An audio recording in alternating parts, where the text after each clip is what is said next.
ఓ సినిమాకు కథే హీరో. అందుకే కథ సెట్ చేసేందుకే డైరెక్టర్లందరూ అష్టకష్టాలు పడుతుంటారు. తమకు తోచిన, తట్టిన, ఇన్స్పైర్ చేసిన లైన్స్ తో స్టోరీని డెవలప్ చేస్తుంటారు. సినిమాలు చేసి హిట్స్ కొడుతుంటారు.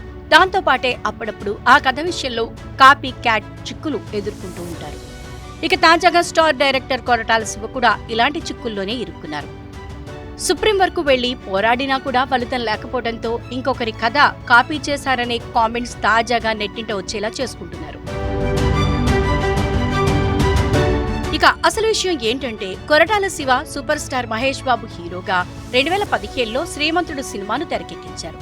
ఆ సినిమాతో సూపర్ డూపర్ హిట్ కొట్టారు. కట్ చేస్తే ఆ సినిమా స్టోరీ తనదని రచయిత చంద్ర నాంపల్లి కోర్టును ఆశ్రయించారు. అంతకుముందు స్వాతి మ్యాగజైన్ లో ప్రచురించిన తన కథను కాపీ కొట్టే కొరటాల శివ శ్రీమంతుడు సినిమాను తెరకెక్కించారని కోర్టుకు మొరపెట్టుకున్నారు.